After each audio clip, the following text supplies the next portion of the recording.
kita akan membahas tentang tema mengelola keuangan dengan aplikasi HSB untuk masa depan.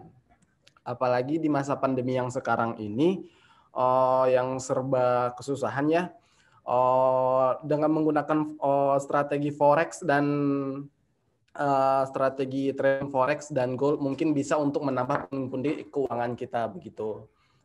Untuk saat ini akan ada nanti penjelasan dari Ibu Tantin selaku Senior Marketing Advisor HSB. Ibu Tantin mungkin bisa disapa dulu kepada Bapak Ibu. Selamat pagi Bapak Ibu semuanya, ada Bu Konamo, ya, ada Pak Wahyu, ada Pak Bali. Pak Bali mungkin ini kita udah beberapa kali ketemu atau kedua kali ketemu ya. Ini memang acara yang seperti yang saya sampaikan beberapa waktu yang lalu yang kita memang buat untuk kepentingan para nasabah supaya lebih tahu bagaimana cara bertrading. Semakin lama akan semakin meningkat. Ya, saya rasa begitu. Sambil kita tunggu yang lain, mohon maaf untuk keterlambatan tadi sedikit karena kita memang juga lagi ada alasan yang kita akan yang kayak gitu ya. Bersama dengan saya pada hari ini nanti bisa diperkenalkan oleh hostnya, ada biasa pakarnya teknikal. Dan kemudian nanti ada penjelasan dari Ibu Diana juga. Ibu Diana. Ya. Selamat pagi Bapak Ibu semuanya yang sudah hadir di in-house training. Kemudian untuk Ibu Megawati mungkin untuk hari ini berhalangan ya. Iya. Jadi ya bakal ada penjelasan dari Ibu Tantin dengan Ibu Diana saja. Dan untuk menghemat waktu mungkin kita berikan waktu dan tepat kepada Ibu Tantin untuk melakukan penjelasan terlebih dahulu. Oke. Terima kasih, selamat pagi semuanya. Sesuai dengan tema yang kita ambil pada pagi hari ini, yaitu bagaimana kita mengelola keuangan kita untuk mendapatkan bisnis yang mengelola keuangan kita untuk kita bisa dapatkan yang lebih besar dibandingkan dengan yang sebelumnya. Nah, Bapak Ibu mesti harus tahu tentang berinvestasi ya. Namanya kita berinvestasi itu sebetulnya ada definisinya. Investasi itu artinya adalah kita mengumpulkan dana yang kita miliki untuk satu tujuan tertentu. Di situ ada prosesnya. Dan tujuannya itu pasti bermacam-macam. Tujuannya sangat bervariasi. Kalau pada zaman yang sebelumnya kita berinvestasi, kita memilih sesuatu yang apa ya, yang bisa dibilang yang udah lama Bu ya, pola-pola lama yang kita pilih, tapi itu bukan sesuatu yang salah, itu sah saja, itu benar.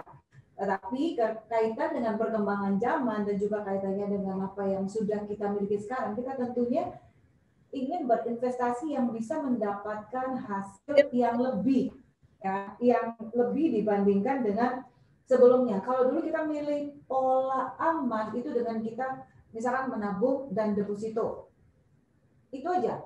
Tetapi kita bisa lihat bahwa hasil yang kita dapatkan tidak terlalu signifikan. Hasil yang kita dapatkan tidak terlalu besar. Sementara kita ada pilihan-pilihan dan kemudian kita berpikir sebetulnya untuk apa sih kita berinvestasi itu? Ya, untuk apa? Yang jelas kalau kita berinvestasi itu adalah mengumpulkan dana. Proses mengumpulkan dana itu untuk masa depan. Udah pasti itu tidak hanya untuk sekarang, tetapi untuk masa depan. Nah, apa itu? Seperti apa dan bagaimana berinvestasi itu? Yang jelas, investasi yang kita pilih tentunya tujuannya adalah untuk meningkatkan aset kita. Sebagai contoh misalkan, agak mati. Oke. Sebagai contoh misalkan, bagaimana meningkatkan aset itu? Artinya kalau misalkan kita punya dana, katakanlah 1 juta, misalnya begitu, lalu kita investasikan, itu ada penambahan nilai. Kalau kita tidak dapat penambahan nilai, itu artinya kita bukan sedang berinvestasi. Tapi tujuan investasi itu adalah untuk ada penambahan nilai. Lalu apa lagi sebetulnya? Investasi itu untuk memenuhi kebutuhan kita masa depan.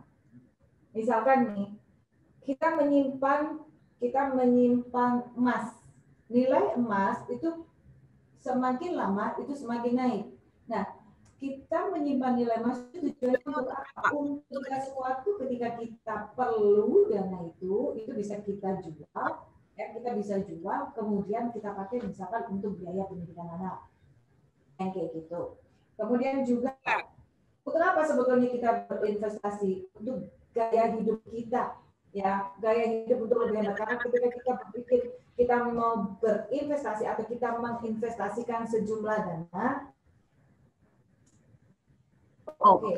Ini ada masukan, kenapa videonya yang nampak hostnya, bukan pembicaranya?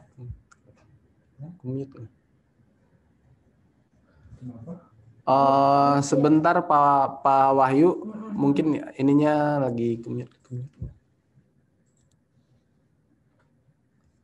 Yang nampak hostnya, bukan pembicaranya di layarnya. Sebentar ya Pak ya, sabar. Di layarnya dia. Ini kan juga.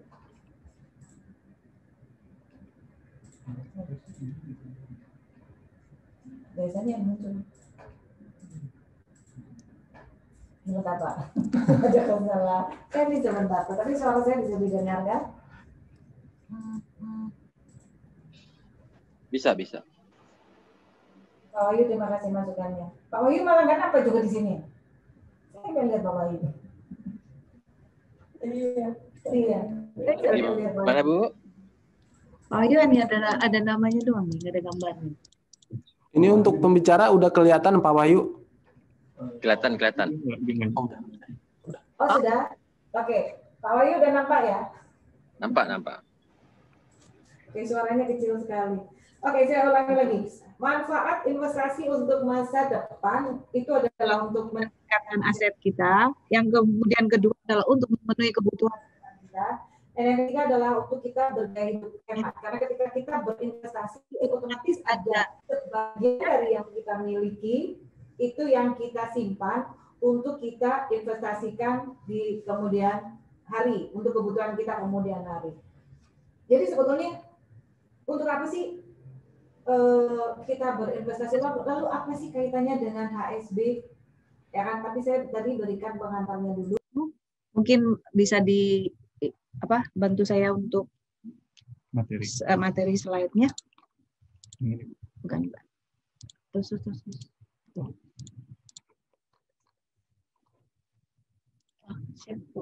Oke.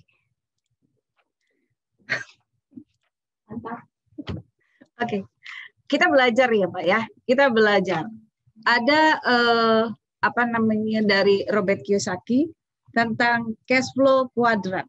Ya, mungkin semuanya sudah tahu, tapi saya akan membahasnya sedikit. Di yang E itu kita sebagai employee. Kalau sebagai employee itu artinya kita cuma bekerja sebagai karyawan. Nah, kalau kita bekerja sebagai karyawan, yang akan kita dapatkan itu adalah hasil dari pekerjaan kita. Maka kita akan berpikiran bahwa kalau kita tidak bekerja, kita tidak akan mendapatkan uang itu. Ya, kalau kita tidak bekerja, kita tidak akan mendapatkan penghasilan itu. Sehingga untuk mereka yang punya paham di kuadran E, yang punya paham buat dirinya hanya sebagai seorang employee, itu menghabiskan waktunya 60% itu untuk bekerja, 40% untuk santai-santai.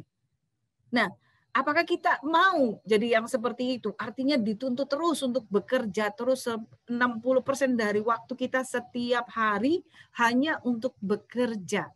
Ya. Kemudian yang self-employed itu seperti dokter yang punya profesi. Nah, dia bisa mendapatkan hasil itu dengan bekerja sesuai dengan profesinya, tetapi dia mentalnya itu hanya dia tidak bisa bekerja sama, tidak terlalu bisa untuk mendelegasikan tugasnya kepada orang lain karena dia bekerja dengan dirinya sendiri, harus dia lakukan segala sesuatu sendiri. Kan nggak mungkin seorang dokter dia suruh orang lain untuk memeriksa, mendiagnosa pasiennya, nggak mungkin kayak begitu.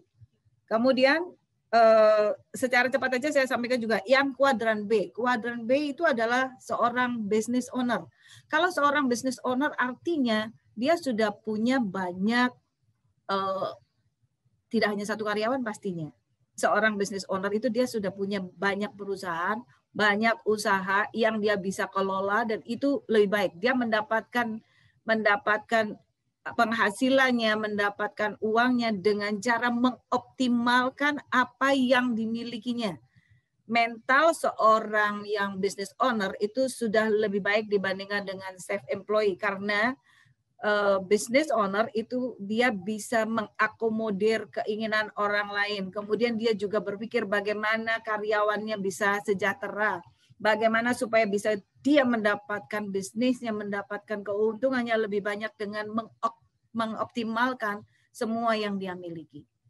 Itu mentalnya itu pastikan beda-beda. Tetapi di antara semuanya itu ada yang investor. Nah, seorang investor itu yang berpikir bagaimana uang atau dana yang dia miliki itu bisa menghasilkan. Kalau bahasa agak kerennya, tetapi kadang-kadang orang juga berpikir aneh, itu bagaimana uang bisa bekerja untuk kita.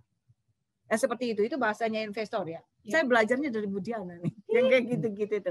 Artinya bahwa orang yang berada di posisi ini, yang punya mental seorang investor, dia itu memiliki employee-nya itu ada, self-employed-nya juga ada, kemudian sebagai seorang pebisnisnya juga ada. Artinya dia sudah punya mental untuk mengelola dananya, biarkan dana itu yang bekerja untuk kita. Nah, apa kaitannya yang saya sampaikan tadi dengan HSB? Ya, dengan handal semesta berjangka. Kaitannya juga dengan ibu-ibu atau bapak-bapak yang sudah berinvestasi di kita. Saya sampaikan juga bahwa akhir sebetulnya dari pembicaraan kita atau dari training kita, in-house training ini adalah bagaimana Bapak dan Ibu bisa mengelola dana Bapak dan Ibu. Ya, bisa mengelola keuangan, kemudian mengerti dan menguasai tentang aplikasi HSB ini, dan berikutnya mengetahui tentang strategi tradingnya seperti apa. Beberapa waktu yang lalu saya juga sampaikan bahwa kita mempunyai aplikasi HSB itu sudah benar, karena kita akan berpikir bagaimana mengelola keuangan, mengelola investasi kita untuk menghasilkan yang lebih pastinya. Tetapi di situ pasti akan ada strategi-strateginya. Beberapa waktu yang lalu kita juga ajarkan strategi, tetapi makin hari kita akan semakin dalam untuk mempelajari itu, karena butuh banyak hal yang diketahui supaya uang itu, bahasanya ya, uang itu bisa bekerja untuk kita. Kita tidak usah lagi menghabiskan banyak waktu seperti yang tadi mental employee yang harus 60% waktunya dibuat untuk bekerja. Ya, dan dia akan mendapatkan sesuatu hanya dengan peningkatan yang perlahan-lahan, yang tidak mau dengan kondisi yang dengan risiko yang seperti itu. Tapi pada dasarnya setiap kehidupan kita atau setiap langkah kita itu selalu ada risikonya. Nanti kita tahu strategi tradingnya seperti apa. Itu bahasan yang sangat penting untuk Bapak Ibu yang sudah berinvestasi. Ya, dan itu ahlinya, Bu Diana itu yang sudah pakarnya. Bu Konamor jangan ngantuk ya. Bu Konamor jangan ngantuk. Atau Ibu memperhatikan benar ya. Baik. Wajah saya gitu dong.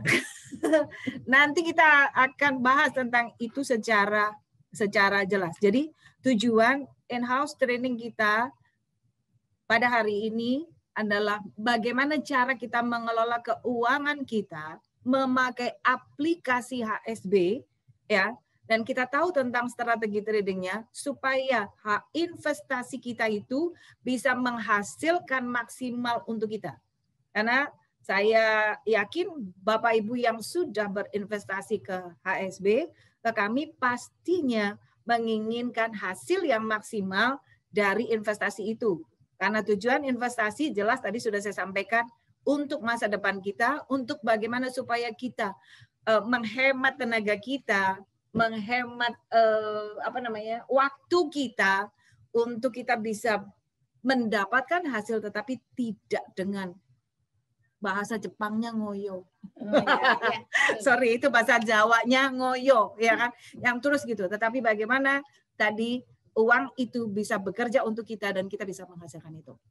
Oke, yang paling penting bagaimana strategi trading itu secara jelas dikupas dan akan disampaikan oleh Ibu Diana. Ya, silakan Bu Diana. Nanti tanya jawab dan lain sebagainya bisa Bapak Ibu tulis di kolom chat room-nya, tapi juga nanti secara online kita bisa juga sampaikan untuk tanya jawabnya, kayak gitu. Saya rasa itu dulu. Saya akan sampaikan kepada hostnya dan nanti ke Bu Diana. Oke, terima kasih. Silakan Pak Abbas. Terima kasih kepada Ibu Tantin yang telah memberikan penjelasan seputar trading ya. Ya, untuk selanjutnya mungkin topik yang akan kita bahas akan lebih dalam. Kita berikan waktu dan tempat kepada Ibu Diana. Oke, selamat pagi Ibu Bapak semuanya. Hai Pak Sona. Wah, saya senang di sini ada teman lama saya yang akhirnya kembali, Ibu Kon Amor. Apa kabar Bu Kon Amor? Ada Pak siapa? Pak Wahyu. Pak Wahyu nih aktif nih sepertinya nih ya. Sama Pak Barli ya. Pak Barli. Ini masih ada juga yang belum masuk nih. Tapi sudah ada link-linknya. Oke. Sebelumnya terima kasih untuk Bapak host dan Ibu Tantin yang sudah membuka acara ini sebelumnya. Perkenalkan, nama saya Diana Situmorang. Kebetulan posisi saya di sini adalah Desk Commodity. Kalau seperti Ibu Tantin bilang adalah saya pakar teknikal, bukan. Saya orang lapangan. Jadi saya ikut nyemplung di industri ini ya Pak ya. Ibu, terus berikutnya saya saat ini dikasih tugas untuk sharing tentang bagaimana cara mengelola keuangan di aplikasi HSB, juga tentang strateginya ya Ibu Bapak. Dan sebelumnya di sini saya juga mau sharing sedikit untuk informasi masalah pengelolaan keuangan. Jadi di HSB sendiri ini adalah pionir ya Pak ya Ibu, all-in-one trading platform pertama di Indonesia. Jadi kalau yang dibilangnya all-in-one trading platform, artinya semua yang namanya dari punya simulasi, demo akun, berikutnya untuk register online, dan withdrawal, serta deposit, itu semua dilakukan secara online. Nggak ada lagi yang namanya pakai kertas, terus pakai email, nggak ada. Jadi langsung di aplikasi dari HSB. Dan HSB di tahun 2020 ini mendapatkan penghargaan Best New Mobile Trading Platform Indonesia. Dari mana nih? Dari Global Banking dan Financial Review. Jadi cukup bangga juga bahwa HSB ini tempat di mana kebanyakan ada anak-anak muda nih yang kerja di HSB ya. Di mana anak-anak muda yang berkarya orang Indonesia yang siap untuk membantu masyarakat Indonesia untuk bisa bertransaksi trading di satu aplikasi yang semuanya sudah ada. Oke, jadi Ibu Bapak nggak usah ragu lagi untuk bisa join di aplikasinya HSB. Selanjutnya di sini adalah ini daripada gambaran aplikasi dari HSB adalah di dalamnya ada namanya kita market news dan analis ya. Jadi di beranda itu kita akan melihat ada strategi trading, ada peluang investasi, ada yang namanya berita juga news. Jadi nggak usah repot-repot lagi Ibu Bapak untuk buka website yang lainnya, tapi cukup satu aplikasi saja. Berikutnya untuk aktivitas trading dan monitor posisi. Jadi trading dan berikutnya mau melihat aset kita itu satu aplikasi. Jadi nggak perlu repot-repot lagi untuk buka posisi yang lainnya. Terus di dalamnya juga ada All Market Watch. Jadi Market Watch ini adalah harga pasar yang bergerak dari bursa luar negeri juga. Dan di sini Ibu Bapak bisa cek nih harga-harga daripada produk-produk yang ada di HSB. Berikutnya deposit dan withdrawal itu pasti bisa dilakukan secara instan. Jadi nggak perlu lagi pakai email kirim, berikutnya nanti mesti diisi formnya, berikutnya baru dikirim lagi emailnya, itu udah zaman dinosaurus. Oke, kita lanjut lagi ya. Nah, kita masuk ke masalah cara mengelola keuangan. Tadi seperti Ibu Tantin jelaskan, saya juga kaget nih. Kita sebenarnya nggak ketemu atau brainstorming sebelumnya gitu ya. Cuman ngobrol-ngobrol, tapi akhirnya kok bisa satu materi yang saya kaget juga. Briefingnya cepet ya Bu ya. Nggak usah pakai lama-lama, briefingnya cepet. Nah, jadi di sini di cash flow quadrant ini benar daripada Robert Kiyosaki. Dulu saya pertama kali tahu tentang diagram ini, kuadran ini tahun 2004. Zaman saya masuk dunia distributor independen, mungkin Ibu Bapak tahu MLM ya. Nah, ini saya nggak paham. Karena saya background-nya teknikal, jadi saya nggak paham apa sih maksudnya kuadran ini ya. Ya seperti Bu Tantin bilang benar bahwa di kuadran employee ini di mana seluruh waktu kita habis untuk bekerja. Bekerjanya dengan apa? Dengan tenaga, ya. Tapi perusahaan akhirnya membayar tenaga kita. Untuk sampai kapan? Sampai pensiun. Pokoknya ada dua, batas cari kerja dengan fisik, ya. Pensiun berikutnya atau sakit. Jangan sampai ke sana ya. Amit-amit ya Bu ya, Bapak. Jadi disinilah employee di mana seluruh waktunya untuk bekerja, untuk mencari uang. Jadi fisiknya yang bekerja untuk cari uang. Berikutnya di kuadran di self-employee. Seperti yang tadi Bu Tantin sharing adalah ini profesi. Profesi seperti dokter, arsitek, terus berikutnya pilot gitu ya. Jadi di sini adalah mereka sendiri yang bekerja dengan sesuai dengan profesinya masing-masing. Tidak bisa didelegasikan kepada orang lain. Kenapa? Karena hanya mereka yang sebagai ahlinya yang bisa menyelesaikan solusi daripada profesinya sendiri. Jadi saat mereka nanti ibaratnya sudah bukan zamannya profesinya mereka yang tenar lagi gitu ya, mereka akan berkurang nih income-nya. Nah, bagaimana caranya mengatasinya? Itu yang perlu kita cari. Berikutnya di kuadran business owner. Nah, saya suka nih business owner. Di sini di mana seseorang baik self-employee atau employee yang sudah berpikir untuk punya bisnis sendiri. Jadi bisa dibilang bisnis ini aset buat dia ya. Nanti saat pensiun mereka bisa punya bisnis sendiri yang mereka bisa kelola sendiri.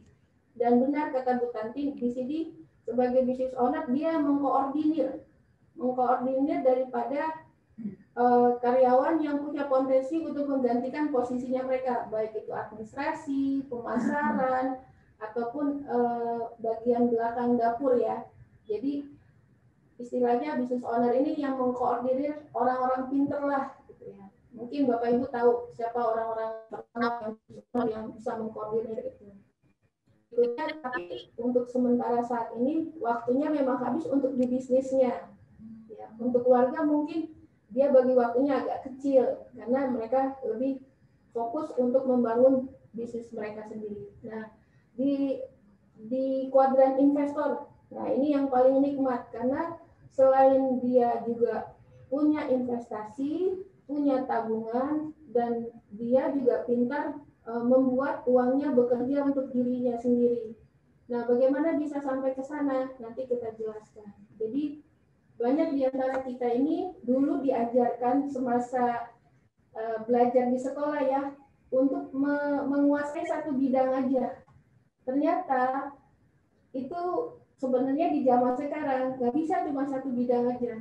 Jadi bisa nanti ibu bapak ajarkan kepada anak-anak atau anak yang sudah dewasa gitu ya untuk mereka belajar di bidang yang lain. Usahakan untuk belajar di bidang lain supaya di zaman seperti ini mereka bisa survive ya. Terus berikutnya dengan profesi.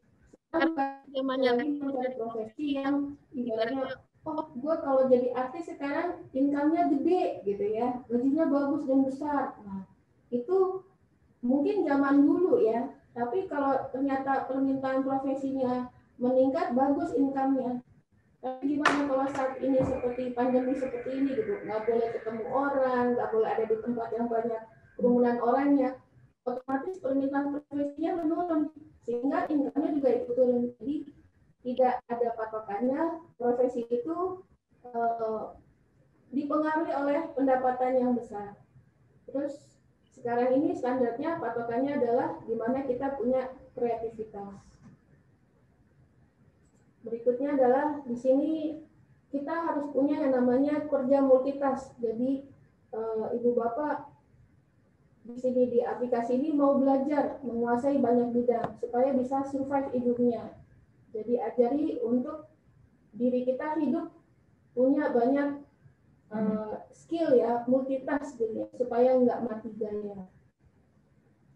Oke, kita masuk ke masalah tadi adalah kita mau belajar di bidang lain. Kedua, untuk cara mengelolanya adalah kita memiliki tabungan dan investasi.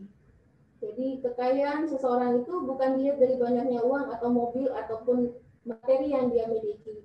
Tapi saat ini seseorang itu dibilang kaya karena dia bisa punya tabungan dan investasi yang dimiliki. Saya pernah dengar nih pidatonya ataupun sharingnya di Departemen Keuangan nih, Menteri Sri Mulyani, bahwa apa sih bedanya negara maju sama negara berkembang seperti kita ini?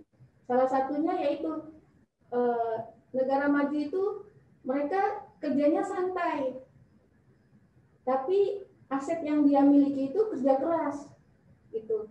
Jadi makanya mereka maju, asetnya nggak dibiarkan dia mati, tidak dikelola gitu ya, tapi dikelola di negara maju. Beda sama kita aset kita tuh di bawah tidur, bukan tidur ya, maksudnya di bawah tidur. Misalnya kita punya tabungan, dah cukup tabung aja uang kita yang banyak itu, gitu ya. Bapak Ibu tahu kalau namanya nabung, pasti kita menempatkan sesuatu uang kita di suatu tempat, yaitu bank ya. Di situ apakah Bapak tahu bahwa setiap bulannya dipotong administrasi, ya, dipotong uang nginep ya, namanya uang berharga buat nasabahnya atau customernya, otomatis juga mengenai biaya gitu ya, kena biaya. Kalau kita masukin 100.000 di bank gitu ya buat nabung, apakah bulan depan 100.000 lagi? Belum tentu. Oke, kalau tidak rutin bertambah.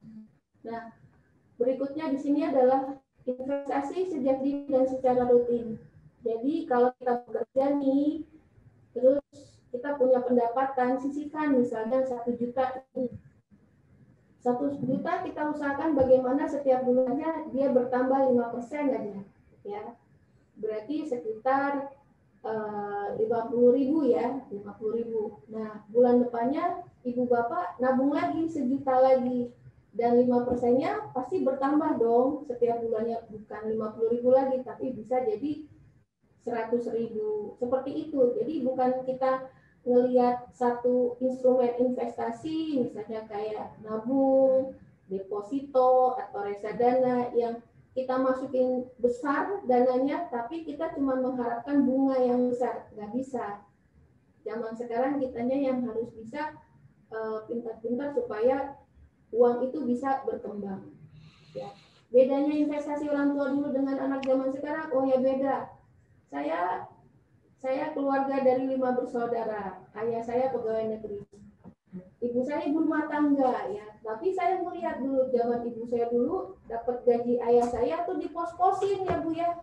Mungkin Ibu Kon Amor juga begitu ya Bu ya, masukin ke amplop ya, terus dipisah-pisahin, ini buat anak sekolah, ini buat transport, ini buat makan sehari-hari, ada uang jalan-jalan ya Bu ya. Ya dulu kalau nabung ibu saya tuh uang jalan-jalan, kalau uangnya belum pas buat 5 anak dan 2 orang dewasa, nggak pergi Bu, nggak jalan-jalan. Ditabung dulu sampai banyak. Nanti kalau sudah ada tabung baru boleh jalan-jalan. Tapi hebatnya orang dulu, mereka fokus, proaktif gitu ya. Jadi selain dengan menabung di amplop, ya, mereka punya tanah, punya rumah. Beda sama zaman anak sekarang ya Bu ya. Kalau anak zaman sekarang karena sosial media, ngelihat orang kaya pengen cepet kaya gitu kayak di sosial media ya. Terus mereka berinvestasi dimanapun yang akhirnya pengen carinya bunganya yang gede. Otomatis setelah dilihat nggak punya investasi juga Bu. Karena apa? Ya karena bunganya kepotong-potong sama investasi yang di mana-mana tersebut. Oke. Terus gambarannya seperti apa? Ya ini. Kalau anak ibu-ibu dan bapak-bapak zaman dulu investasinya ya begini. Mungkin ini bukan amplop ya, kotak. Tapi ya itulah versinya orang zaman dulu adalah lebih safe atau lebih nyaman kalau pegang fisiknya ya. Nah, kalau anak zaman sekarang ya begini, pegangnya kalau nggak laptop, komputer, gadget, tab, ya kan, mereka akan mencari investasi apa yang mereka bisa lakukan gitu ya. Jadi saking banyaknya mereka lupa bahwa bunganya yang besar itu lama-lama kecil karena terpisah gitu ya. Beda sama zaman dulu ya. Berikutnya yang ketiga adalah dari kita bisa mengelola keuangan adalah dengan membeli yang dibutuhkan. Nah, dalam kegiatan transaksi jual beli, kita perlu yang namanya ilmu membeli ya. Dan kebetulan di sini secara analisa orang itu membeli 75% karena keinginan. Ya. Ya. Bukan kebutuhan. baju Udah punya. Sepatu udah punya, ya kan? Tas udah punya, tapi karena ngelihat media sosial, pasar online, ngelihat warnanya bagus, wah saya belum pernah punya nih yang pink nih, gitu. Jadi mereka 75% adalah pengen membeli karena keinginan, bukan belinya karena kebutuhan. Ini kembali lagi, kenapa kok bisa membelinya karena keinginan? Karena mereka dimasuki dengan emosi. Nah, ini ada hubungannya nanti bagaimana kita bisa mengelola keuangan kita di aplikasi HSB adalah kita harus bisa membeli dengan sesuai kebutuhan, bukan karena emosi. Ya. Zaman sekarang zaman sosial media, jadi banyak orang yang sukses dan kaya dilihat dari sosial media. Jadi saat membeli, tolong disesuaikan dengan dana budget yang kita miliki. Jangan menambah pengeluaran yang akhirnya yang tidak kita butuhkan. Jadi realitas saja. Ya.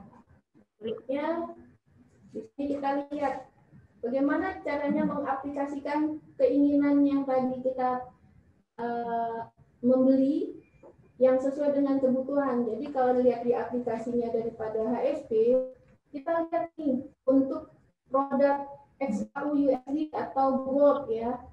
Kita lihat di time frame-nya di sini D1 atau harian. Nah, di mana kita lihat kalau di hariannya kan berarti pasarnya sudah 24 jam ya. Nah, 24 jam ini terbentuklah yang namanya harga tinggi dan harga rendah, harga high dan harga low. Di mana harga high-nya ini di hari Senin tanggal 2 November. Di mana high-nya adalah di harga 1.896.06, low-nya adalah 1.873.5 ya. Nah, untuk hari Senin dan Selasa normalnya untuk produk emas XAU-USD ini 5-10 poin bergerak. Ingat Bapak Ibu, setiap hari Senin dan Selasa normalnya 5-10 poin. Tapi di tahun 2020, tahunnya orang double-double nih ya, dua-dua ini. Tahun di mana kita harus berbanyak bersyukur. Itu pergerakan harga emasnya itu 10-20 poin. Jadi kalau kita ambil satu hari aja 2-3 poin, cukup dong. Yang penting kita mau beli dan mau jual bertransaksi itu secara rutin tapi tetap konsisten. Ya, nggak perlu harus banyak-banyak. Kalau banyak-banyak yang terjadi apa? Namanya pergerakan harga harian, berarti 24 jam.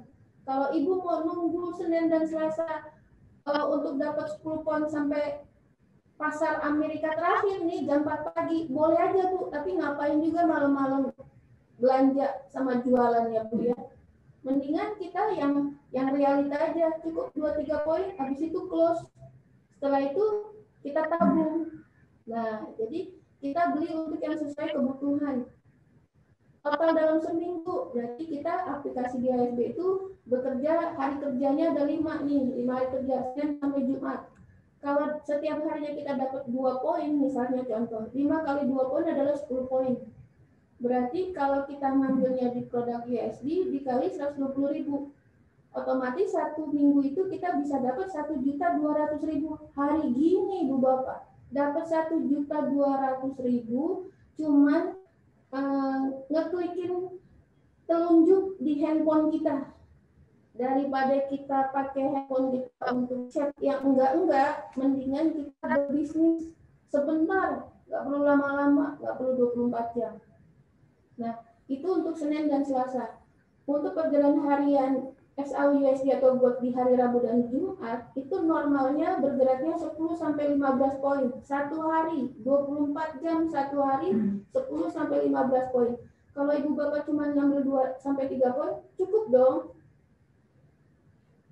Ya, untuk tahun 2020 ini, tahun yang banyak berkatnya, itu bergerakannya 20 sampai 30 poin untuk hari Rabu dan Jumat. Untuk dapat 2-3 poin atau lebih 5 poin boleh. Tapi nggak usah sampai 30 poin, karena 30 poin ini berarti Ibu dan Bapak harus ekstra waktu. Ekstra begadang. Sanggup nggak Ibu Bapak? Saya sih nggak sanggup begadang. Bohong ini. Saya begadang kok.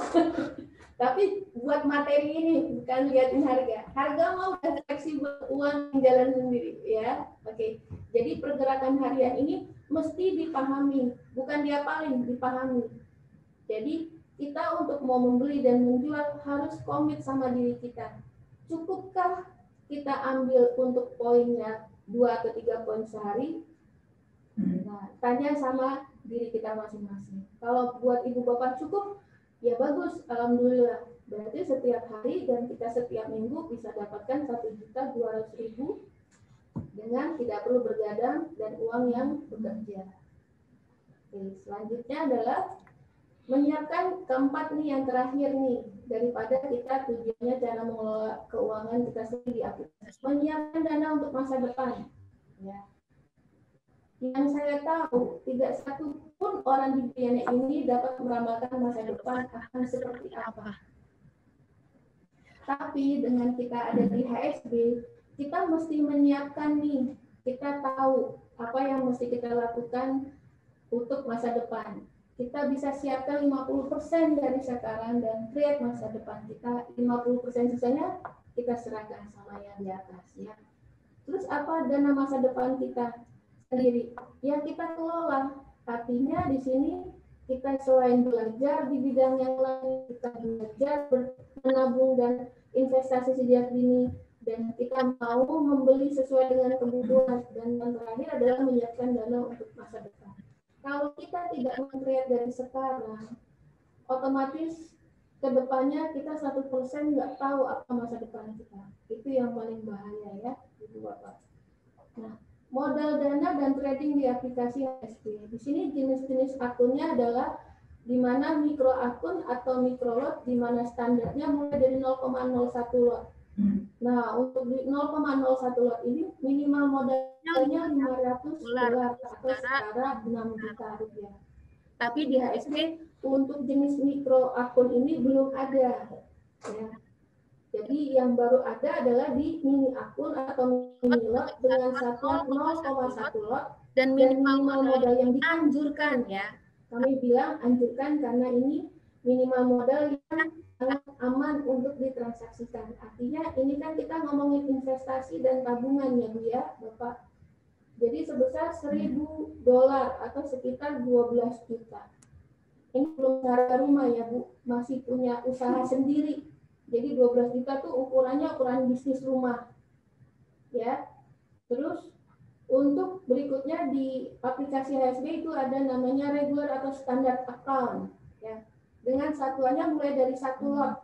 Nah, minimal modal yang dianjurkan adalah $10.000 atau setara 120 juta dolar. Nah, ini bisa deh kita sebut usaha apa namanya? Kedai kopi, ya.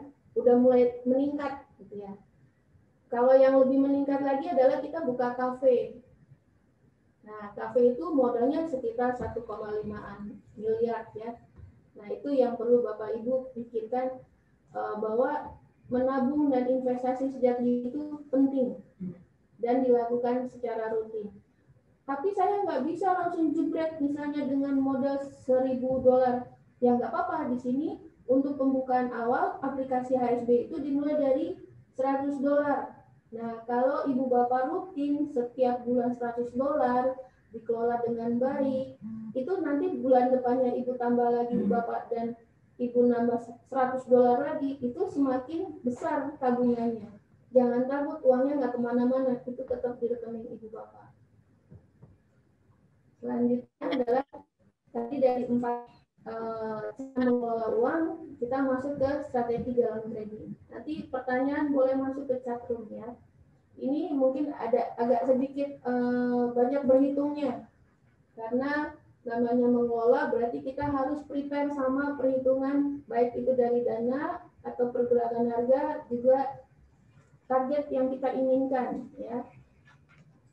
Yang pertama, averaging. Ya, di sini averaging di sini artinya adalah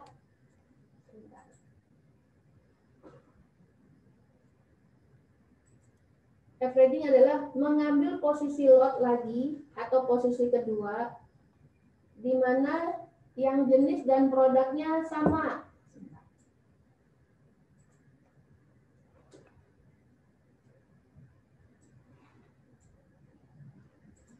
Ya. Mengambil posisi lot lagi, posisi kedua yang jenis dan produknya sama dengan posisi yang pertama. Di mana posisi pertama belum di-close atau ditutup. Jadi ada dua posisi ya. Contoh, posisi pertama buy XAU USD atau emas. Berikutnya posisi kedua buy lagi nih XAU USD atau emas. Jadi ada dua lot yang diambil posisinya. Atau kalau di mini akun 0,2 lot. Ya, atau kita di mata uang, posisi pertama sell GBP USD atau pound sterling, kita udah ambil posisi ya. Posisi kedua sell juga GBP USD ya, dengan harga yang berbeda, tapi jenis dan produknya sama. Jenis itu maksudnya buy ketemu buy, sell ketemu sell. Kalau produknya, kalau buy-nya XAU, keduanya buy-nya XAU juga. Nah, strategi averaging ini seperti apa? Untuk produk emas XAU USD, lihat range-nya high low harian. Tadi yang seperti di atas, time frame-nya time frame daily, ingat ya. Nah, kita lihat high low-nya, satu hariannya berapa. Ya, ini namanya kalau selisih high kurang low itu range ya, Ibu Bapak. Nah, lihat range atau high kurang low harian. Untuk Senin Selasa di emas itu 10-20 poin tadi seperti di awal. Ya. Berikutnya untuk Rabu dan Jumat. Nah, ini 20-30 poin. Kenapa Rabu dan Jumat lebih banyak? Karena memang di luar negeri aktivitas hari Rabu dan Jumat, nggak cuma di luar negeri, di kita juga, untuk masalah perdagangan itu lebih efektif dan aktivitasnya lebih banyak di hari Rabu dan Jumat. Kalau Senin Selasa itu ibaratnya laporan mingguan ya. Nah, untuk mata uang sendiri, seperti GBP USD atau Euro USD, ini yang mata uang Eropa ya. Nah, range-nya high minus low-nya setiap harian itu Senin Selasa 50-100 poin. Jadi Ibu Bapak bisa lihat bahwa 50-100 poin itu didapat dari selisih pergerakan GBP USD dan Euro USD itu besar ya. Tapi di sini satu poinnya di HSB dihitungnya adalah 12.000. Untuk hari Rabu dan Jumat itu lebih besar lagi, 70-200 poin saat ini. Jadi untuk kebutuhan hariannya sudah dilihat, bisa dilihat bahwa range-nya ini Bapak Ibu bisa prepare nih, mau berapa poin yang mau diambil atau dibutuhkan untuk investasi Bapak Ibu setiap harinya. Terus untuk mata uang Audi USD atau New Zealand USD atau USD JPY dan USD CHF, ini Swiss franc, range hariannya Senin Selasa itu 50-70 poin. hari Rabu dan Jumat itu 70 dan 100 poin sampai 100 poin. Jadi ini yang perlu dipahamin, karena jangan sampai saat sudah sampai di misalnya seperti XAU-USD, Senin Selasanya 10 sampai 20 poin. Ternyata hari ini belum sampai pasar Amerika buka sudah sampai 20 poin. Posisi trennya lagi naik. Nah, apakah Ibu Bapak setelah posisi range-nya 20 poin tetap mau melakukan posisi membeli? Tentu jawabannya tidak. Karena apa? Range-nya sudah terbentuk. Jadi Ibu Bapak nggak usah langsung buy lagi, tapi ambil arah yang berbeda. Lebih menuju menjual. Kalau pagi dan siang pasar Asia dan Eropanya sudah trennya naik, sampai pada range 20 poin, terus di pasar Amerika apa yang dilakukan? Kita jual. Kenapa? Karena range-nya sudah terbentuk. Begitu juga mata uang lainnya. Jadi kenapa banyak nasabah di trading ini banyak yang rugi? Karena mereka tidak memahami pergerakan dan prediksi hariannya yang terjadi setiap produknya. Oke, next. Nah, averaging contohnya ya. Di sini. Di sini hari Senin tanggal 2 November, di mana high-nya di harga 1896.06, low-nya adalah 1873.55, dan kita lakukan yang namanya tadi trennya tren naik nih, ya. Terus suggest-nya adalah buy. Tren naik berarti kita nge-buy. Kalau tren turun kita adalah jual. Ingat Bapak Ibu bahwa kita kalau mau lihat pergerakan atau mengambil posisi sesuaikan dengan trennya, ya. Trennya naik nih di posisi Senin tanggal 2 November. Misalnya kita buy pertama di strategi averaging ya, di harga 1888.90 ya. Di sini kita beli 0,1 lot ya. 0,1 lot di mana 1888.90. Trennya naik ya. Kita berharap pasti harga naik supaya kita dapat profitnya ya. Ternyata harga turun nih, mungkin karena berita atau karena memang posisinya harga emas untuk buyer besar pengennya harganya diambil dari harga yang paling dasar gitu ya, paling murah. Tiba-tiba turun nih. Kita lihat berapa poin yang harus kita averaging. Nah, kita selisihnya lihat. Tadi di awal strateginya adalah 10 poin saat buy pertama kita di 1888.90 turun, 10 poin di bawahnya kita bisa lakukan yang namanya buy kedua. Jangan Ibu Bapak saat turun pada poin kedua 2 poin saja di 1888, terus di bawahnya 1886, Ibu Bapak buy lagi. Jangan, tunggu sampai 10 poin turun di harga 1878.90, Ibu Bapak boleh buy kedua.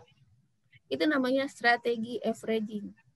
Kenapa? Karena saat nanti harga turun sampai kepada support 1 atau support 2, atau ini mengenai harga low-nya 1873, dia pasti ada koreksi naik. Koreksi naik inilah yang kita pakai untuk peluang profitnya ya.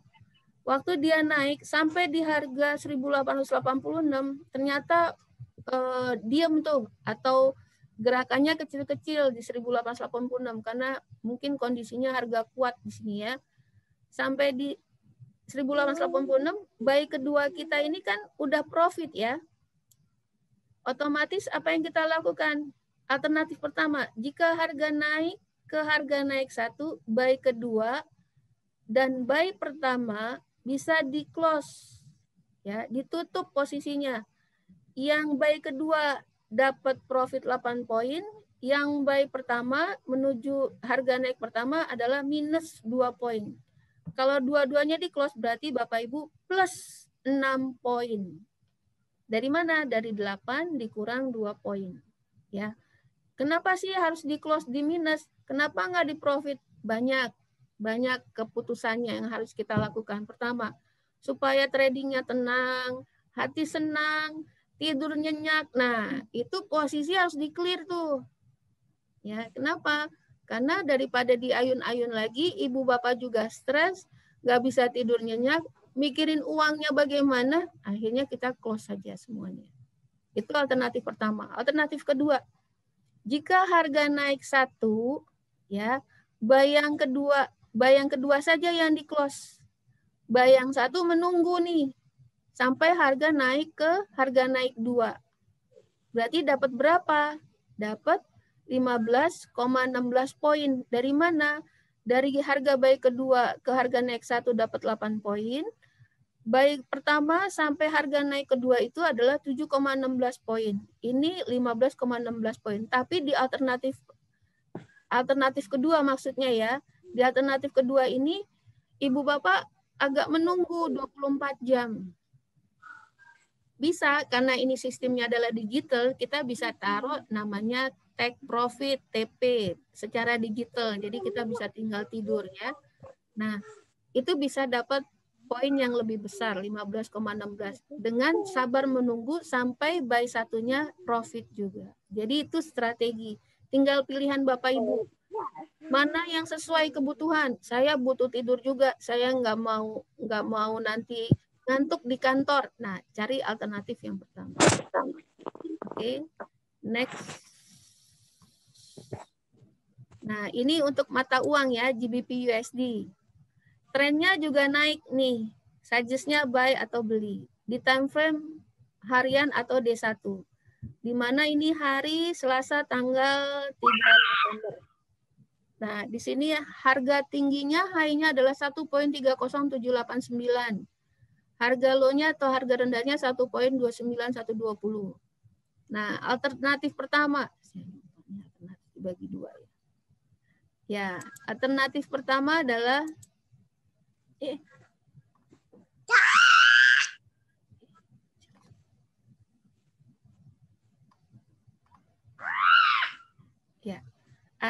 Harga alternatif pertama adalah karena ini trennya naik ya.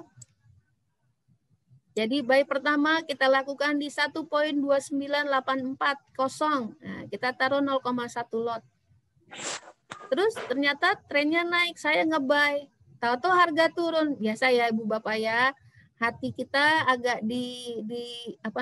diayun-ayun ya. Terus saat turun sampai 60 poin seperti strategi di depannya, sampai 60 poin turun, baru kita lakukan posisi pembukaan untuk buy kedua. Jadi jangan buru-buru buka buy kedua di saat belum sampai 60 poin. Saya mau buy lagi deh di poin 30 poin, misalnya 2954. Saya beli deh, beli lagi. Oke, nggak masalah kalau dana ibu bapak besar dan cukup, boleh ambil buy di posisi 30 poin. Tapi saat harga turun lagi, ibu bapak bagaimana posisinya? Dua-duanya minus dong ya, kalau 30 poin. Nah, itu yang makanya di trading ini bukan cuma masalah profit, tapi punya seninya. Bisnis itu harus punya seni supaya kitanya jadi semangat untuk bisa mengelola uang kita dengan baik. Nah, kita tunggu dulu sampai 60 poin, sampai harga di 2924. Di mana kalau sudah sampai di posisi support 1 atau 2-nya menyentuh, biasanya harga akan koreksi naik. Nah, tiba-tiba di buy kedua ini harga naik nih, sampai di harga naik 1 di posisi 1.29640. Pertanyaannya, saya boleh ambil posisi apa? Oke, yang pertama, jika harga naik 1, buy kedua dan buy pertama bisa di close. Jadi harga naik 1 di 1.29640, buy 2-nya di close nih di harga ini. Ya. 12924 ke 2964 berarti profitnya 40 poin. Berikutnya buy pertama ke harga naik 1 itu minus 20 poin ya.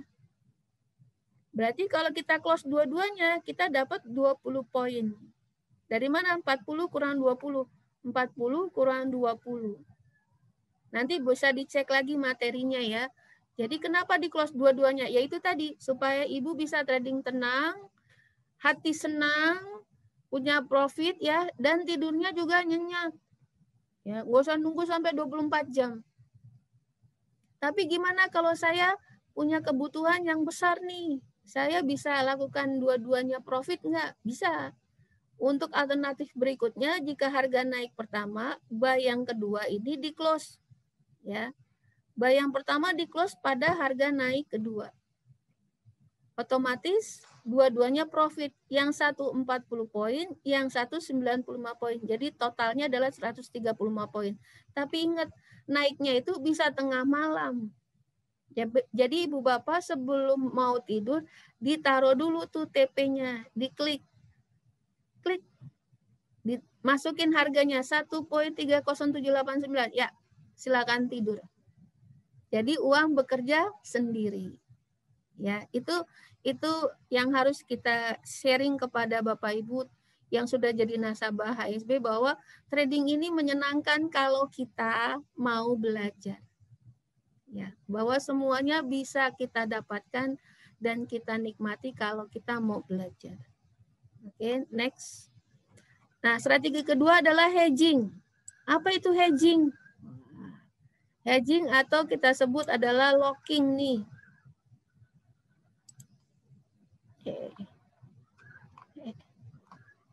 Hedging atau locking ya. Di mana mengambil posisi lot lagi atau posisi kedua yang jenisnya beda. Jenis berarti setelah keluar buy pasti keluar sell ya. Produknya sama dengan posisi pertama dan posisi pertama belum di close atau ditutup. Contoh, posisi pertama buy XAU-USD atau buy emas. Posisi kedua sell XAU-USD atau jual emas. Atau sebaliknya ya, sell XAU-USD, posisi keduanya adalah buy XAU-USD. Berikutnya posisi pertama sell GBP-USD, Forex nih, pound sterling. Posisi kedua adalah buy GBP-USD atau sebaliknya. Di mana kenapa harus produknya sama? Ya, karena yang mau kita hedging adalah produk yang harus sama. Kalau nggak sama berarti nanti ada ilmu jaka sembung bawa golok nih. Ya, nggak nyambung gitu.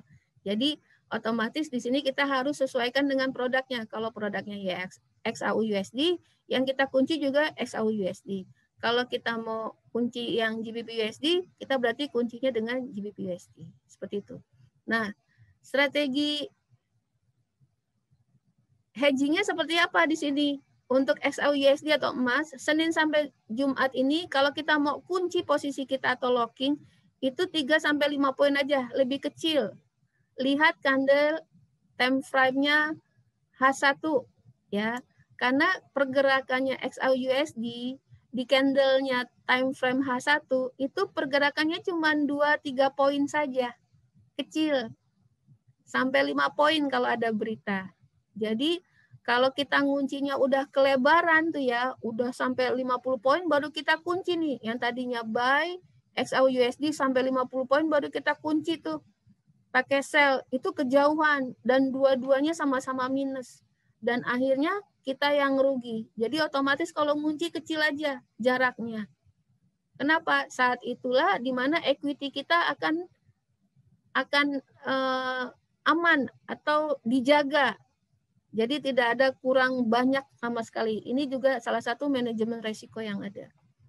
Untuk mata uang GBP USD dan USD Senin dan Jumat itu kalau kita mau posisi hedging ini adalah 30-50 poin. Kenapa? Karena kalau kita lihat di candle time frame H1, setiap candlenya itu, setiap 1 jam itu candlenya bergeraknya 30-50 poin saja. Jadi kalau kita nanti nguncinya udah terlalu jauh di 100 poin, kalau mata uang kan hariannya bisa sampai 100. Itu terlalu jauh dan akhirnya tidak dua-duanya yang menguntungkan. Jadi di sini Ibu Bapak memang di strategi hedging ini harus benar-benar ambil keputusan yang tepat. Ya.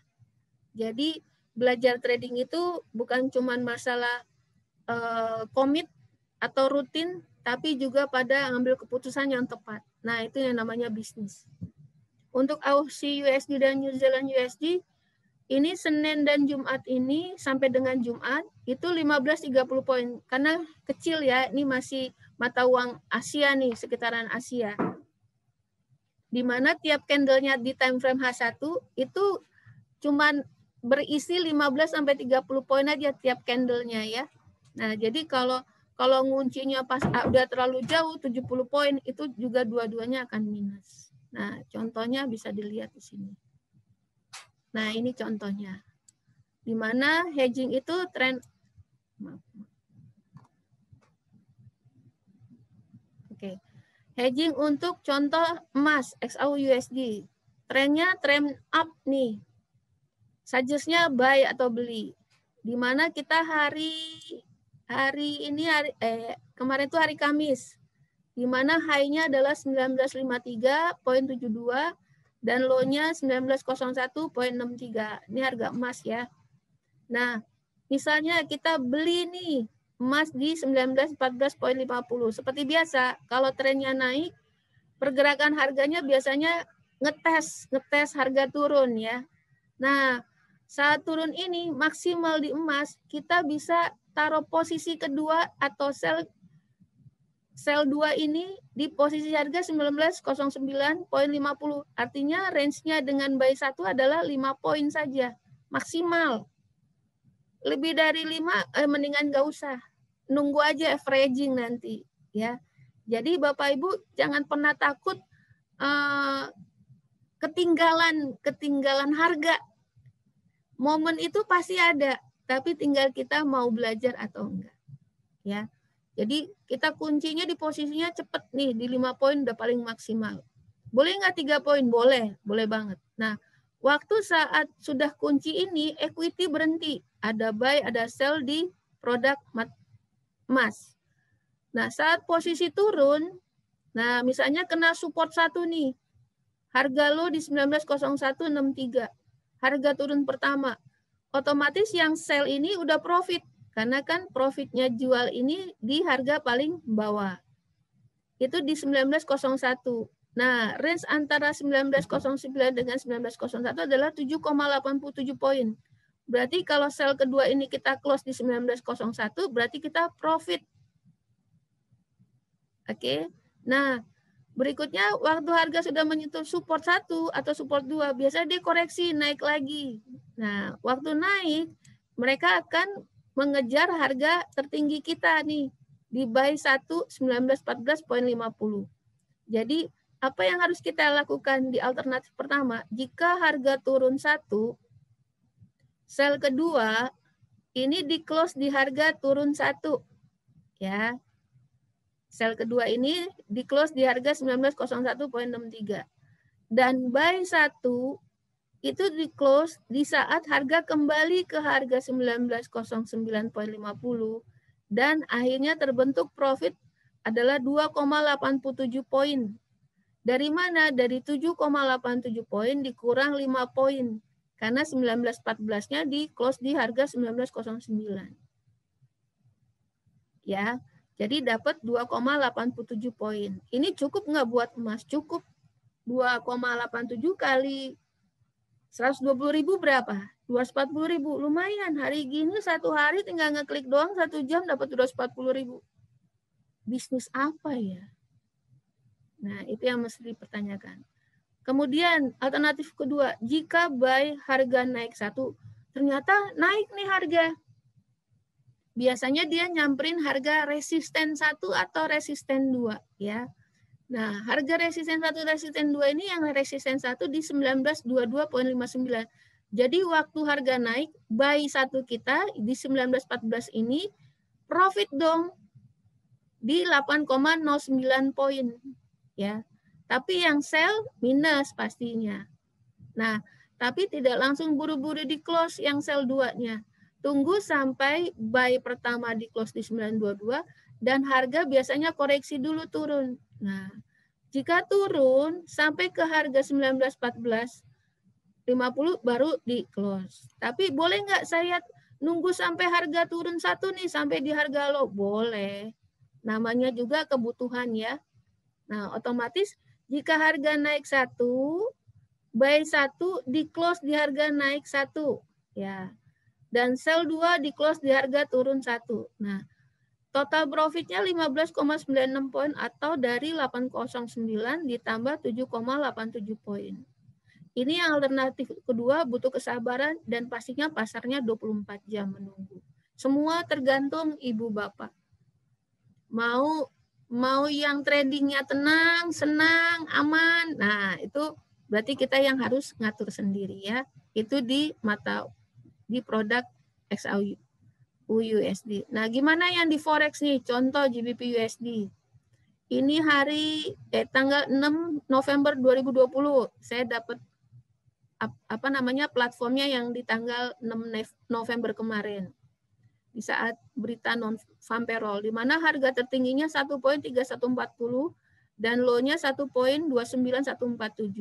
Nah, kita lakukan yang namanya buy pertama nih, strategi hedging kedua di mata uang. Kita beli di 1.3074, 1 lot saja atau 0,1 lot. Kemudian ternyata harga turun. Harga turun, kita kunci di sell kedua.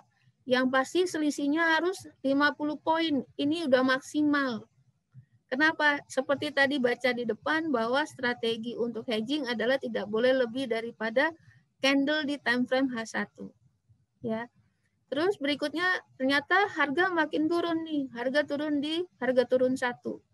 Harga di 1.2954. Nah, pertanyaannya, Ibu Bapak mau close? Silakan. Enggak, juga nggak masalah. Nunggu aja deh saya yang gedean dikit.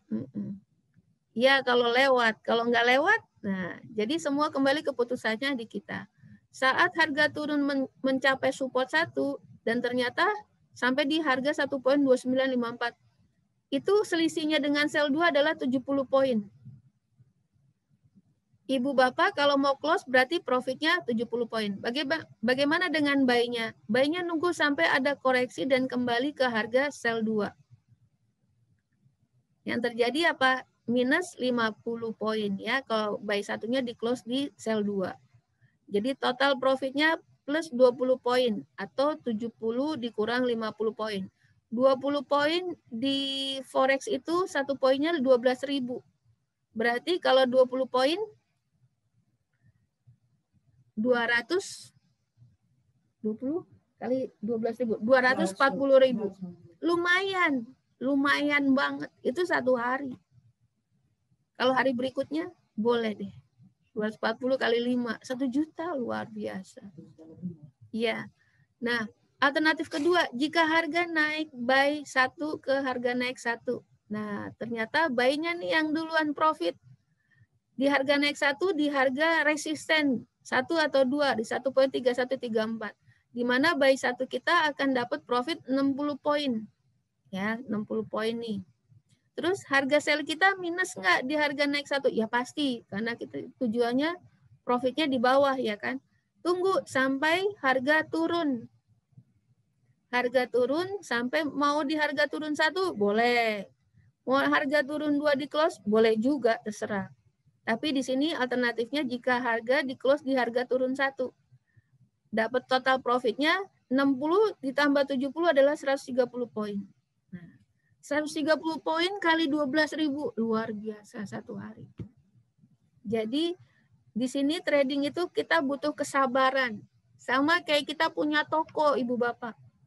Kalau kita punya toko di Tanah Abang nih, kita jualan misalnya produk baju bayi ya. Pasti nunggu dong. Nggak mungkin suka-suka kita pagi buka, siang tutup. Nggak mungkin. Kita nunggu pelanggan yang beli barang kita. Sama, kita tunggu trading kita sampai kita bisa mendapatkan keuntungan. Seperti itu, ini namanya dagang. Jadi kalau di luar sana ada bilang ini adalah haram, pertanyaan saya, di luar sana ada yang lebih haram daripada ini. Ya Ibu Bapak, jadi strategi ini penting. Karena tidak semua pialang buka strategi ini. Berikutnya yang terakhir adalah switching. Nah, apakah switching ini? Ini adalah mengambil posisi lot lagi, posisi kedua, yang jenisnya beda. Tadi buy ketemu sell. Produknya sama dengan posisi pertama. Dan posisi pertama sudah di close. Jadi ceritanya gini. Saat harga naik nih, Contohnya di mata uang GBP USD. Kita buy di harga 1.3074. Seperti biasa, harga naik turun ya Bapak Ibu. Saat turun, bertemulah dengan harga 1.3024.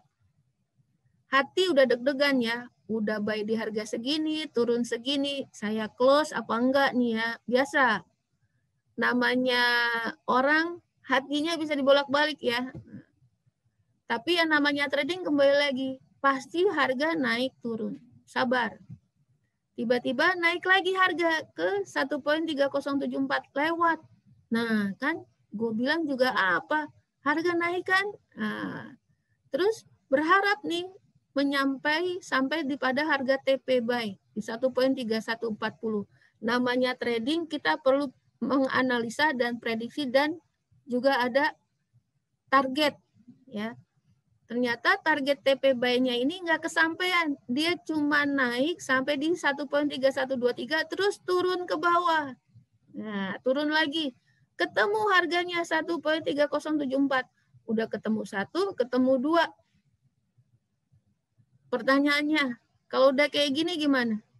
Ibu bapak pasti lebih deg-degan. Ya, nyesel deh tahu gitu di 3123 saya close. Ya, nyesel itu belakangan kalau depan pendaftaran. Ya. Nah, nyesel itu di trading sebaiknya dihilangkan. Karena namanya momen harga itu pasti ada. Tenang aja, yang penting sabar. Dan selain sabar, dananya sangat cukup. Sangat cukup berarti definisinya besar ya Bu ya. Besar. Ya. Karena butuh kesabaran nih. Ya, harga naik turun. Terus harga turun lagi, lebih rendah lagi. Tadi 1.3024, sekarang 1.3014. Pasti deg-degannya nambah. Terus apa yang dilakukan? Oke, yakin nih pada diri sendiri. Nanti kalau naik lagi, gue close deh. Ya. Terserah deh profitnya mau 10 kek, 5 kek. Yang penting profit. Nah itu namanya pedagang. Mental pedagang. Kalau yang langsung turun terus langsung menjerit, itu bukan pedagang, ya. Terus naik nih harga, ternyata naiknya sedikit, tapi ibu bapak lupa nih ngasih TP. Tahu-tahu harga yang di atas balik ke bawah dengan urusan adalah harga buy kita minus. Nah, apa yang kita lakukan? Switching, Bu. Keputusan kita harus tepat. Oh, ternyata sudah 2 kali nih, 1, 2 ketemu harga yang sama. Harga ketiga, oke, buy saya close. Saya ganti sama posisinya sell di harga yang sama 1.3074. Yang pasti setelah itu gerakan harganya turun. Nah, berarti Bapak Ibu harus jeli dan sabar. Nah, itu yang bisa saya sharingkan hari ini di strategi serta mengenai cara pengelolaan. Dan terakhir nih tips supaya sukses di masa depan. Ya, ini juga boleh Ibu sharing kepada anak-anak yang remaja ya, teenager nih. Ya, supaya mereka juga punya yang namanya sikap yang lebih bisa diaktifkan. Jadi sikap proaktif itu penting. Fokus pada apa yang bisa kita lakukan. Jadi kalau bangsa saya dulu zaman sekolah pakai ilmu kepepet, the power of kepepet ya. Saya dikasih uang jajan nggak banyak dulu waktu SD ya, sedikit. Nah, tapi dikasih bekal lumayan, roti, nasi goreng ya. Nah, saat punya uang yang kecil itu, kita pasti akan keluar nih kreatifnya. Apalagi anak SD pengennya seneng makan ya, seneng jajan gitu. Jadi the power of kepepet itu akan keluar saat kita proaktif. Saat kita memang harus berkembang gitu ya. Apa nih yang harus kita lakukan? Kedua tipsnya adalah mau belajar di bidang yang lain.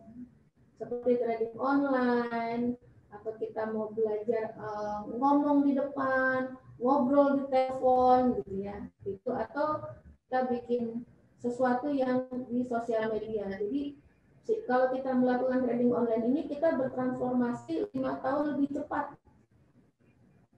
Saya terjun di bisnis ini atau di futures ini dari 2012. Dan saya merasa ya, dan saat saya reunian nih ceritanya, saya bisa lihat bahwa kecepatan berpikir saya 5 tahun ke depan. Itu yang saya rasakan. Kenapa? Karena masih banyak juga yang hasil reuni saya masih berpikirnya zaman dinosaurus dulu. Dan itu mesti kita jaga ya, bahwa ini bukan masalah profit, tapi mengajarkan kita untuk berdisiplin dan kita bisa berpikir lebih maju. Yang ketiga tipsnya adalah menambah soft skill. Nah, soft skill ini sebenarnya banyak sudah kejadian di dalam keluarga ya. Banyak orang tuh yang bilang katanya kalau laki-laki nggak boleh masak, perempuan aja. Terus kalau perempuan nggak boleh ganti bola lampu, laki-laki aja. Padahal sebenarnya soft skill itu penting. Apapun anak kita harus kita ajarkan soft skill. Yang banyak terutama. Jadi saat mereka nanti sekolah di luar, atau mereka ngekos, atau mereka sudah berkeluarga, mereka nggak mati gaya gitu. Laki-laki bisa masak, ya enggak. Terus perempuan bisa naik genteng, itu keren gitu. Jadi perlu banyak kita menambah soft skill kita supaya tidak mati gaya. Keempat adalah belajar investasi. Ini penting banget. Karena saya sharing sedikit bahwa saya belajar investasi ini benar-benar saat saya ada di dunia trading. Jujur, karena saya background-nya arsitek teknikal. Saya senang banget matematika sama gambar. Jadi untuk masalah mengolah keuangan, saya pelajari di sini. Dan saya sebenarnya sedikit menyesal. Karena dengan umur saya yang sudah cukup, saya baru bisa belajar ini. Tapi ya nggak menyesal banget karena akhirnya saya mau belajar. Gitu. Jadi segini mungkin kita harus bisa belajar investasi, dan keberhasilan itu harus dicoba. Pasti ada salahnya. Kalau kita mau coba lagi, berarti kita minimal tahu salahnya di mana. Terus yang kelima terakhir nih, cost-nya udah siap-siap. Jadi profesi tidak menjadi suatu ukuran untuk kita dapat uang yang banyak. Terjun di profesi yang kita suka, maka kita akan mencari bagaimana cara bisa menghasilkan. Ya. Jadi saya juga punya 2 putra putri di mana sudah teenager, sudah kuliah, dan buat saya mereka mengambil profesi yang mereka suka, bukan yang saya suka. Karena mereka nanti akan bisa berpikir bagaimana caranya bisa menghasilkan, dan itu membentuk kepribadian mereka sendiri. Itu aja. Terima kasih Bu Bapak sudah mau mendengarkan dan mau mengikuti acara in-house training ini. Nanti masalah materi bisa didiskusikan dengan bagian host-nya. Oke, terima kasih. Selamat siang. Saya kembalikan kepada host-nya, Bapak E. Ya, terima kasih kepada Ibu Diana yang telah memberikan penjelasannya. Penjelasannya sangat lengkap sekali ya. Mungkin kepada Bapak Ibu yang ingin udah mulai bertrading nih, dengan penjelasan dari Ibu Diana yang sangat lengkap, mungkin bisa diaplikasikan untuk tradingnya hari ini ya. Dan mungkin yang bisa kita ambil adalah selain kita memiliki skill trading, mungkin emosi dalam bertrading itu juga sangat penting begitu. Untuk pertanyaan, untuk sesi selanjutnya mungkin sesi yang ditunggu-tunggu oleh Bapak Ibu. Kalau misalnya ada yang ingin bertanya, boleh langsung bertanya di kolom chat ya Bapak Ibu ya.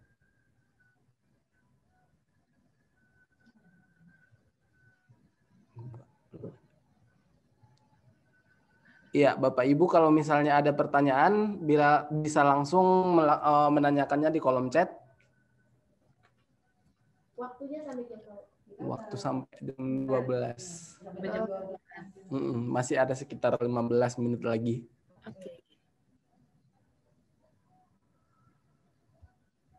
Pak Bali, Pak Wahyu Widodo, udah paham ya Pak ya?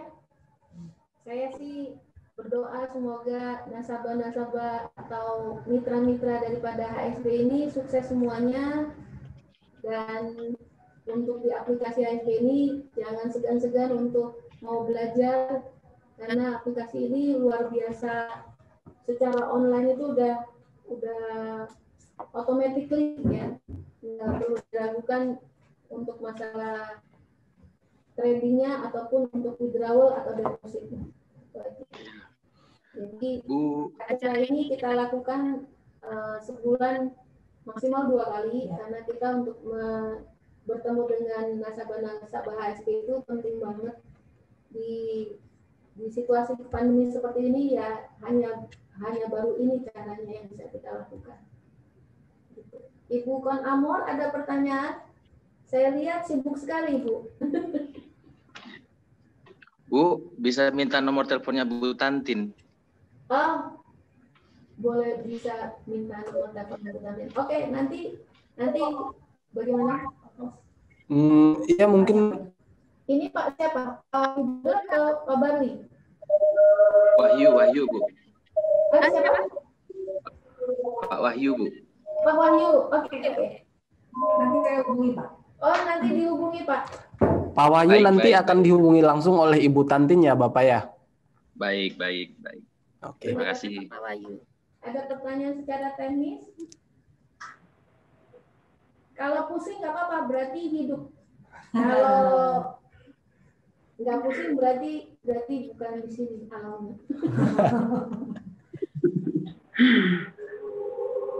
Nggak ada pertanyaan? Waduh, saya jadi enak nih. Iya, Ibu Kon Amor ada pertanyaan, Ibu? Sementara belum dulu, nanti akan saya pelajari dulu lebih dalam. Siap. Oke. Mungkin kalau tidak ada pertanyaan dari Bapak Ibu, untuk sesi in-house trading kali ini akan kita akhiri. Terima kasih kepada Bapak Ibu yang telah mengikuti sesi kali ini. Untuk sesi selanjutnya nanti akan kami informasikan melalui sosial media ya Bapak Ibu ya. Baik, terima kasih Bapak Ibu semua. Iya, nanti juga akan diinfokan oleh marketing masing-masing. Mungkin untuk kali ini akan kami akhiri. Terima kasih kepada Bapak Ibu yang telah bergabung. Selamat siang semuanya Bapak Ibu. Terima kasih. Terima kasih.